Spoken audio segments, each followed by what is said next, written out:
I came back. Oh, yesterday, I don't know. Interesting day of reading and reading and reading. Today I was wondering if it was time to pump the brakes. A weird tug of war going on within my soul right now of pushing forward and yet wanting to pull back. So I'm just taking it one day at a time. If I feel inspired to read, I will continue. And if I stop abruptly, that's okay. You know where to find me. Lauren Heistad, author to the book Homecoming. And my story's already been written a couple times. Okay. So today we're dealing with chapter 33, Trance-forming experiences. Transmediumship is an altered state of consciousness that enables a spirit to speak through a person who is willing and able to allow the flow of information to pass from the other side of the veil to this one.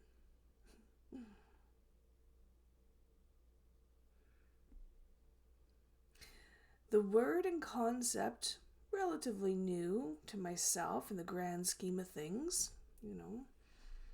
somewhere back in 2012 it started to flow into my world. And it really wasn't until my early 40s that clarity on the subject came into my world. It's not the first time I had experienced this phenomenon, however. On the contrary, the use of the term only brought clarity to a sensation I had been experiencing for years. My first memories of this crazy wonder began while I was a teenager.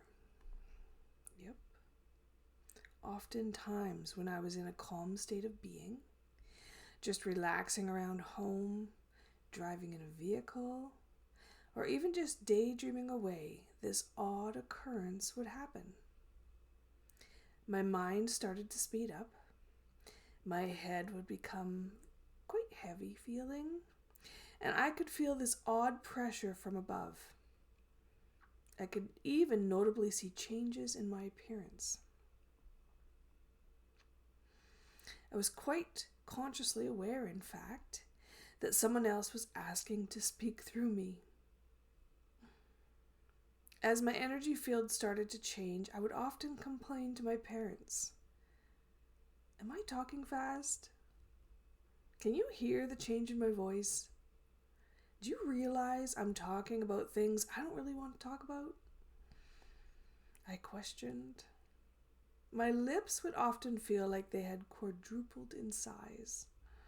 My mind would be present and able to observe these changes, but somehow I was not able to control the voiceover in progress. The conversations the voices in my head craved were also notably way more expansive than my little mind at the time. It's puberty, I would be told in a loving and compassionate way over and over again. Growing pains are just a part of life.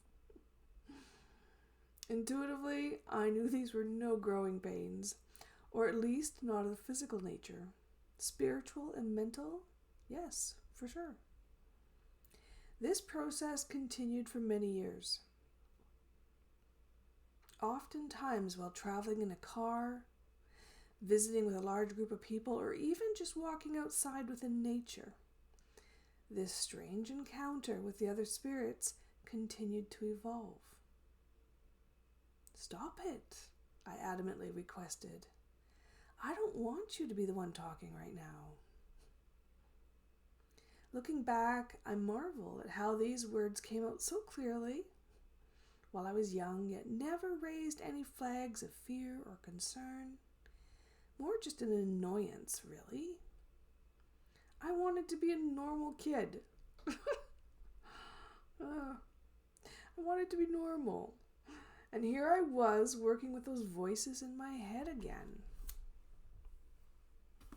Now, at some point along the way, my life with the spiritual world definitely evolved, and I became a very clear communicator for spirit without even knowing it.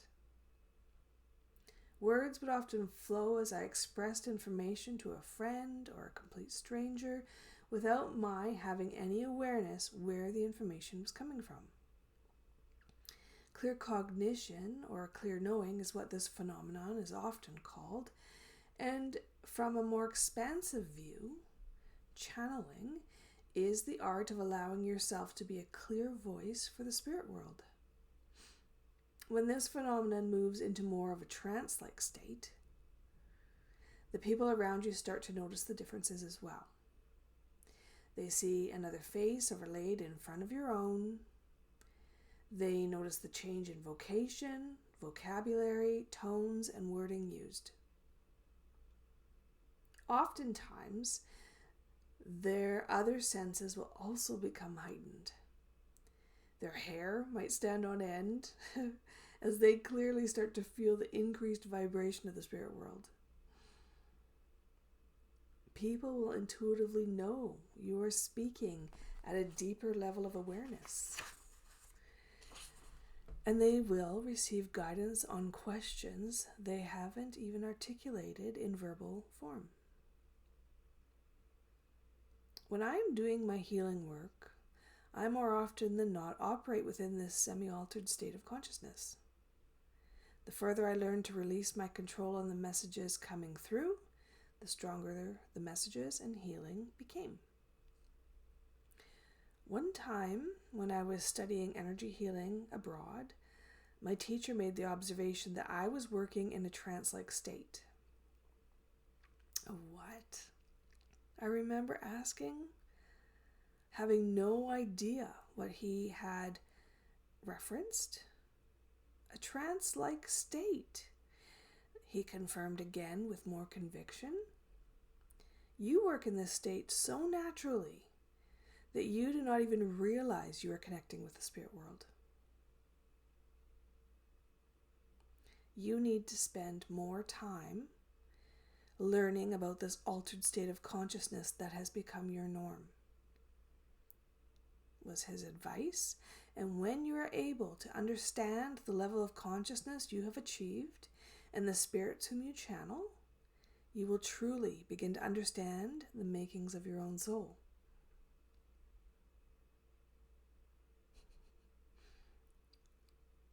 It was interesting for sure. I mused, but at the time I had much more on my plate to be worrying about than figuring out this whole trance state thing. It was, of course, right during that same vulnerable time in my life when I was coming out of my spiritual closet and declaring myself a healer. For someone who never spoke aloud about my spiritual encounters to anyone prior to this point, declaring I worked with spirit to provide healing was stressful enough. Yes, it was. However, the seed of awareness had already been planted, and I remember asking my spiritual team to help bring more clarity to the situation.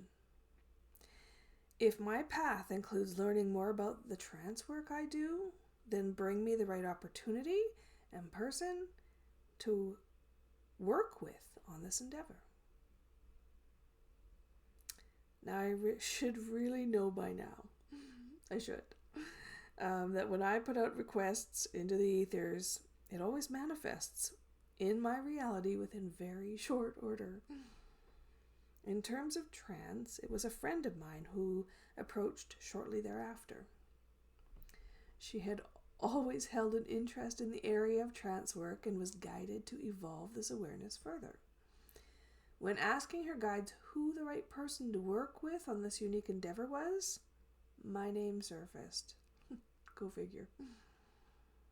We started meeting a few months later and continued to do so once a week for many months. At first, I just held the space for my friend, sending healing energy and being there to witness the changes occurring and the work being done on her own development. As I sat observing the changes in energy, I could see spirits moving in and out of the room. I could also telepathically communicate without words being spoken, which is pretty cool, by utilizing head nods and smiles through the medium as I asked questions within my mind. I learned we were working with the Essene group.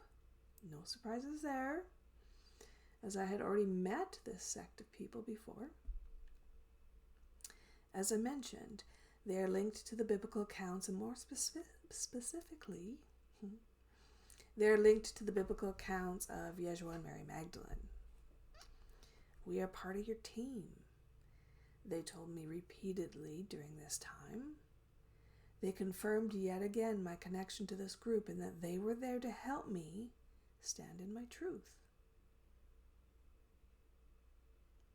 It was not until well over a year went by that I finally decided to sit down and allow myself to consciously go into trance, instead of via the unconscious route, which is what I had been doing since around the age of 12, near as I could figure. I should not have been surprised that this mode of communication came quite naturally. And it was not long before I could easily lift the personality or energy of Lauren out of the way and channel through the voice of another spirit.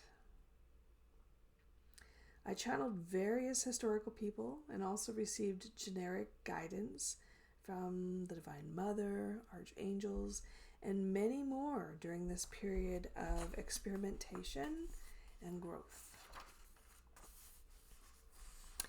Now, at first I practiced trance in general form because I was driven to let spirit speak through me in any capacity possible.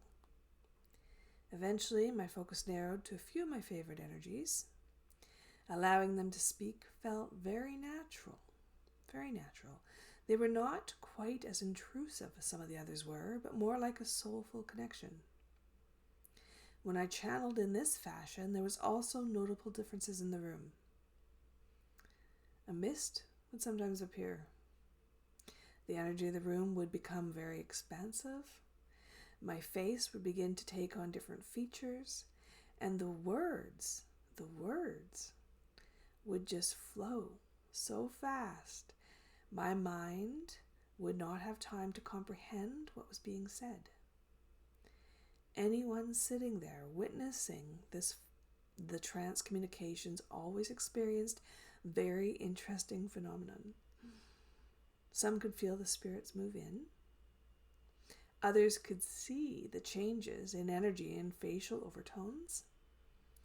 Overall, it was always a very interesting and expansive experience. However, there was also another oddity when I channeled. There was. To me, it had a fake feeling, like it was just too easy to accomplish.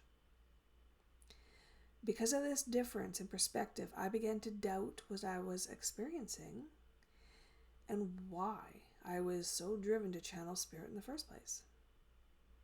Words like false prophet came to mind as I pondered this truth. At the time, I also overheard conversations regarding some trance mediums in the past that appeared to be fake because they were not really channeling another spirit.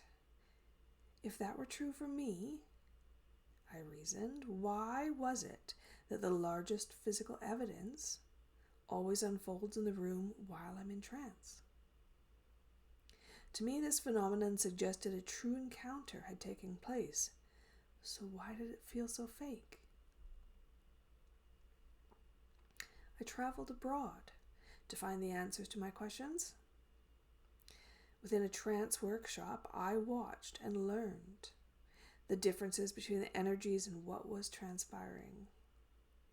The mediums over the past few hundred years had learned how to go into deep trance to accomplish the feat of bringing forward a spirit.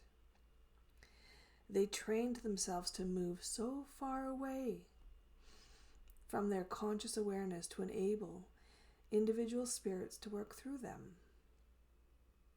It made sense to me. I do understand we're all capable of channeling any spirit we give permission to come forth. I also know this process is plausible because energetically we're all connected to Source. My process was different though. It was. It was more like moving over a little bit, just a little bit, and letting another aspect come through. Trance state, yes. Deep trance? No. How is this possible? I cried and asked my guides for help as instructor after instructor told me I was not going deep enough into trance to accomplish traditional physical mediumship, and yet the evidence kept pointing otherwise. In fact, while I was in that group of trance mediums all practicing our trade, I accomplished what few have been able to achieve in the past. It's called direct voice.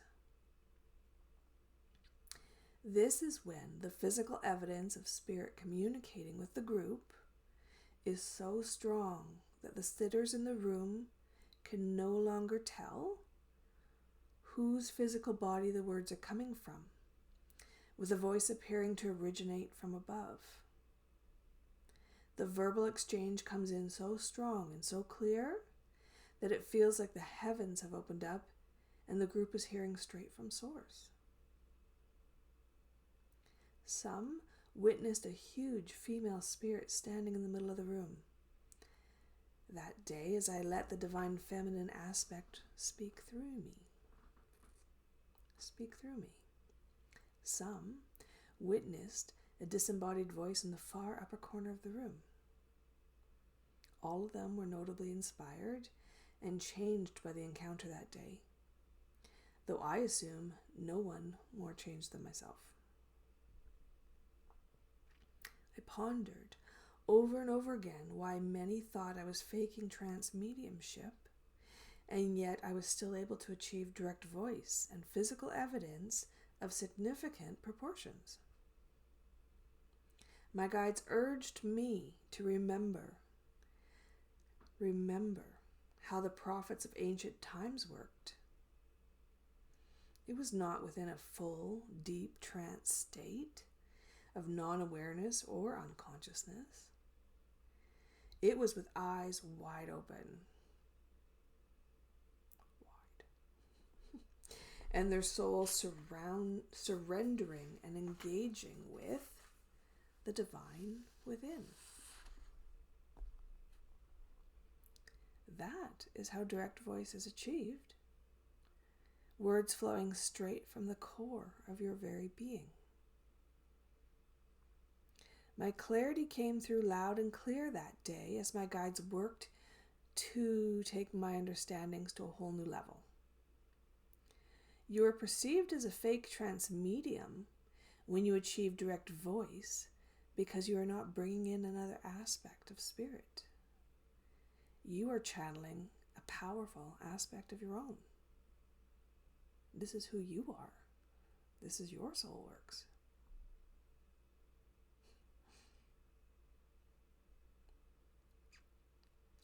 Evolving your SOULworks. I have proven to myself over and over again that I'm able to do the traditional style of trance mediumship and can allow the individual spirits of others to come through me loud and clear. Truth. What I've also learned is that the most enlightening experiences for all involved, the most profound evidence of spiritual involvement, and the most physical evidence that our soul is so much larger than what is contained within our physical bodies and earthly personalities comes through loud and clear when we move our personality aside and allow ourselves to channel our own divine energy. The outer personality of who we are is so small, so small.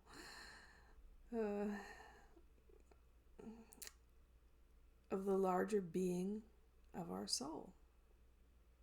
Very minimal part of who we are. As I've said many times over, we are all connected and part of the divine. However, we all hold a unique footprint and soul vibration that individually encompasses all of who we are and have ever been. Truth. What I've learned through trance mediumship is that we can certainly move our own spirit aside,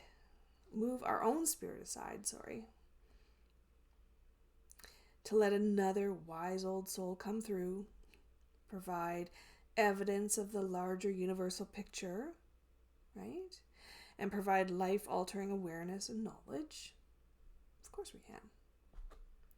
But I also know that when we are using someone else's soul energy to proclaim how big the universe extends, we're not actually acting within our own true power. Not at all. On the flip side, if we would allow ourselves to move our personality to the side ever so slightly and let our own soul works rise to the surface, that is when truly inspires. That is when we truly inspire the masses and achieve our own version of direct voice, straight from our own soul and connected to all that is from within. After all, our own spirit holds lifetimes of wisdom, knowledge, and intergalactic connectivity. Of course we do. So too does your own soul have a unique story to tell. Okay, I believe the true spiritual prophets of this world who achieved direct voice did so in knowing they were connected to the energy they brought forward. In allowing themselves to speak their truth, their voice echoed through the halls of history to be heard by all. This concept can be applied down to the basic things in life. Take the time to know the difference between if you are standing in your own true energy or trying to mimic someone else's. In other words, are you utilizing your own spiritual force to express yourself? Or are you relying on the energy of others to do so? It's a good question. Not that we can't learn from others, gain insights, inspiration, and awareness, and then create our own version of it. The point being, we have more strength, power, and conviction when we create our own version and stand in the divine energy that is our own. Everyone has the potential to be successful in all they do. The ones that achieve soulful success in healing, direct voice, and manifesting potential are those who are coming from their own heart and soul signature, not anyone else's. Another point to be made here is that many of us turn to the spirit world every day for advice and guidance. They provide wonderful views and perspectives our limited minds may not yet see. However, if you learn how to connect with your own heart and soul, the messages will become ever so clear, guidance more accurate, and the bigger picture more expanded than you even thought possible. This is because no one knows your own soul as well as you do. Guidance is there. Of course it's there for your assistance, but in my opinion, once you can hear the echo of your own soul, it is all the guidance you will ever need. Your move. Channel a message through writing. We all have access to the divine within if we simply allow it to come forward. One of my favorite ways to accomplish this is through channeled writing. Take the time to write down your question you have for your soul and then just start writing out the answer. Without trying to logic it out, worry about spelling, or focusing on the words that are flowing. Just allow the answer to unfold from your heart. You will be amazed at how easy this state of being is to achieve. Next, channel a message through speech. Learn to move your personality to the side and let your inner wisdom flow out. Many of us do this naturally every day, mostly on those occasions when someone has asked a question and we have no logical idea what the answer is, and yet we wing it and just start talking anyway. Oftentimes, this state of mind brings the most profound insights. Practice with a friend by holding the intention that your personality will not provide the guidance, your soul will. Big difference. Then notice the ideas, images, and expressions that start popping into your awareness and roll with it. Avoid filtering the information based on your own fears of being wrong or overstepping your boundaries. Just let the words flow, and the inspiration will soar. Next, allow your soul more face time. Our brains have been programmed to utilize only 10% of their capacity. Now, I'm no scientist, but I believe that percentage is in direct alignment with our human personality and logical mind. The other 90% is allotted to the inner knowing of our soul.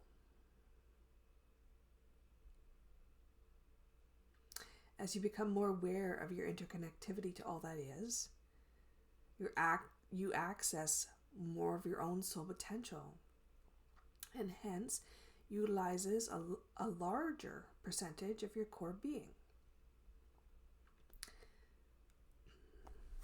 I have to pause again. Just a minute. Apparently I don't want more FaceTime. Let go of the fear, hey? As you become more aware of your interconnectivity to all that is, you access more of your own soul potential, and hence utilize a larger percentage of your core being. I am acutely aware that the level of individual soul energy, the individual of soul energy people are pulling into this world is on the rise. And it is a magical evolution to witness. Many of the children entering this world come in with more awareness and connection to their spirit, which makes them much more sensitive. Sensitivity is an indicator of how connected we are to the energetic grid of all things. Allow yourself to pull more of your own soul energy into this dimension. By merely holding the intention and asking your guides to help you achieve this state of being. By doing so, you are moving your logical mind.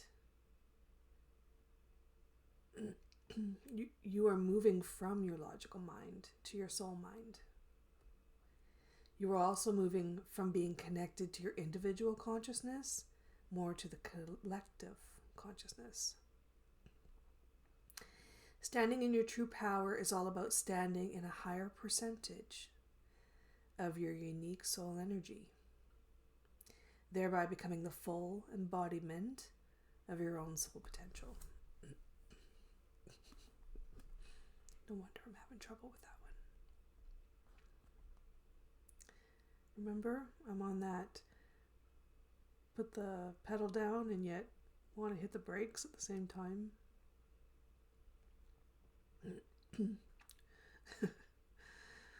Confirm guidance with yourself. It is amazing to me how often we move through life based on the opinions and inspirations of others. Please take the time to start checking in to see if the ideas ring true to you. Are those around you running on outdated teachings, understandings, or paradigms? Are you? Really take the time to go within and seek your own guidance and clarity before dismissing what you know. I have spent a lifetime believing I am doing something wrong simply because what I am doing was out of the realm of others' experiences and understandings. That does not make it wrong. That makes it uncharted territory, well worth trailblazing. And finally, blaze your own trail. You can do it. Utilize the experiences and teachings from others to expand your own awareness and assist you with moving into uncharted territory. However, just because someone teaches one aspect of how something has been achieved in the past does not mean you cannot discover and blaze your own unique method of understanding. Find your own unique way of doing things is how finding your own way of doing things is the way largest discoveries of mankind are made. Of course it is. By taking a different approach and perspective than others have already done in the past. Very true.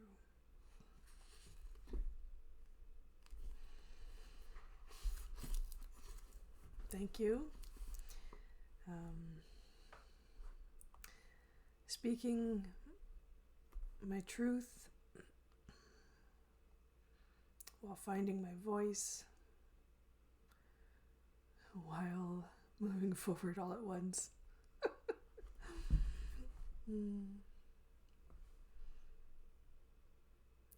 I'll see you there.